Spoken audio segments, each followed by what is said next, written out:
Hey, Dave. I'll just start with the lineup. James Neal took a pretty long skate here at the end. Looks like he's coming out tonight. Is that the case? And what's the thought process if so? Yeah, he's coming out and Bouchard's going in. We're playing 7D tonight. So that 7 defenseman configuration, some coaches go to it now and then. Maybe just take us through the reasoning and why you think that's the right formation and what it allows you to do. Well, what we're trying to do is get Bouchard in the lineup, and when you look at your defense core, you're looking at left-right shots, what roles guys play.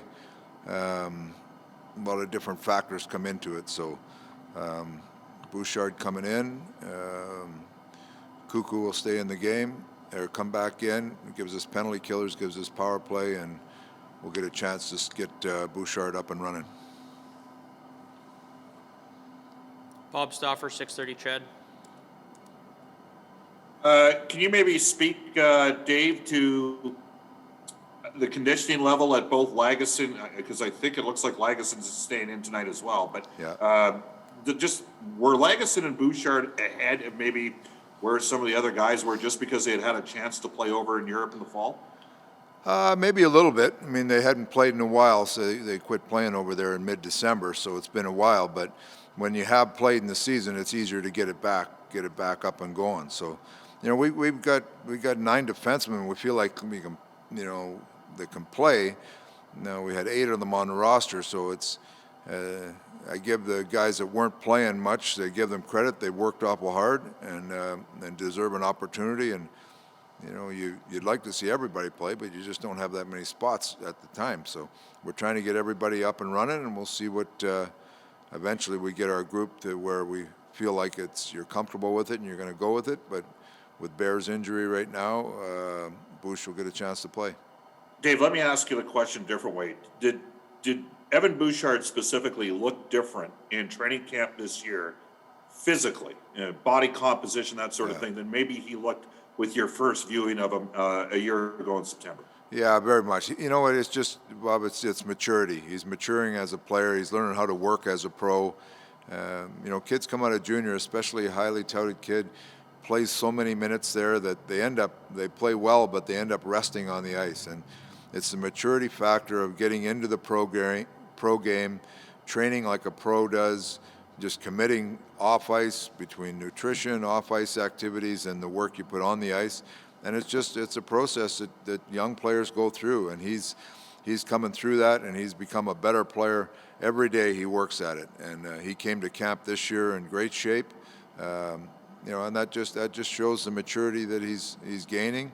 And now he just needs some experience before his game gets up and going and becomes a good NHL player. Jason Gregor, TSN 1260. Dave, it's kind of odd to see a guy come out of the lineup for 2 goals. What was the rationale for Neal being the forward who comes out? You're looking at different aspects of the game that you're looking for, penalty kill, power play, just the way the adjustment went. With 7D, somebody's got to come out. He was the guy that came out. So are you expecting then Turris, will he be a winger? Will you rotate your centers? How will you work the 11 forwards?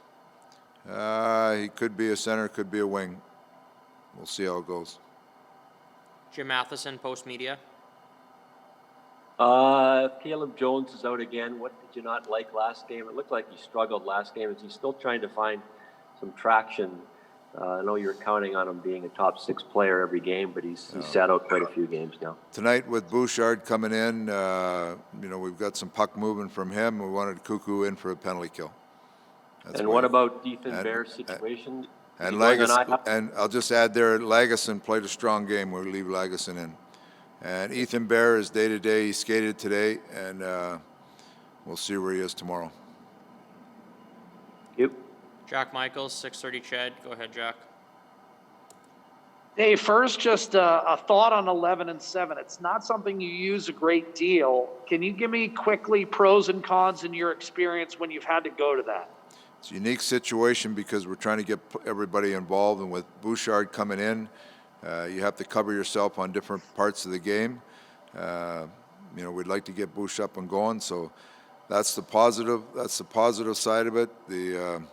To to see where we have. It's a unique year with no exhibition games, no chance to get going. You got to try to get people in, and I feel like with 11 forwards, normally I like to run 12, but with 11 forwards, with not playing yesterday, and we got a few days off, some extra minutes for some guys won't hurt them, and we'll see. Hopefully, it works out well with the group of D and the 11 forwards.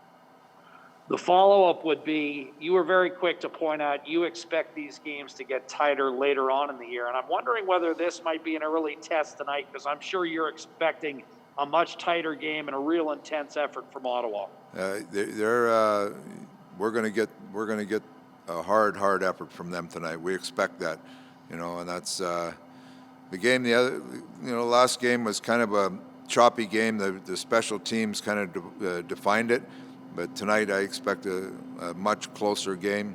We're going to have to play a real solid game if we want a chance to get points. But you're going to play against a desperate team that you have to recognize that, and we have to play well. Ryan Rashog, TSN. Just on Chase put on waivers, clears. In your experience, when you put a player in the lineup after something like that, is there a chance you can get something extra from him after going through that experience? And is that part of the decision to go with him, because he can also sit in that spot on the power play? You know what? It's the waivers this year is a whole different animal than normal, because the waivers this year is it's more about roster flexibility, and not sending a guy to the minors.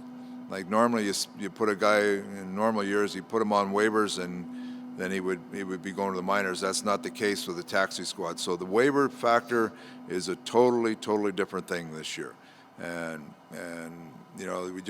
we're looking for roster flexibility. Chase came in, he played a real strong game last game, and we had you're looking for different things in your lineup. We have some guys that play the power play. We wanted to get Neil up and running to see where he was at. So Chase missed some games, but played really strong. I expect him to come out and play another good game tonight. Thanks. Jim Matheson, Post Media.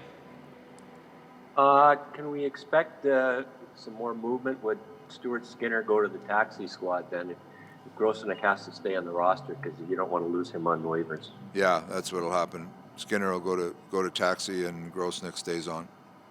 Okay. Is there a problem down the taxi? You got an awful lot of forwards down there. Is that just the case that you got so many forwards that there's a whole whack of them on the taxi squad? Well, if you look at the roster, not the taxi squad, we got a whole whack of defensemen on here. So there's a whole whack of one or the other. That's what we need, the flexibility, so we can have a whole whack of players playing.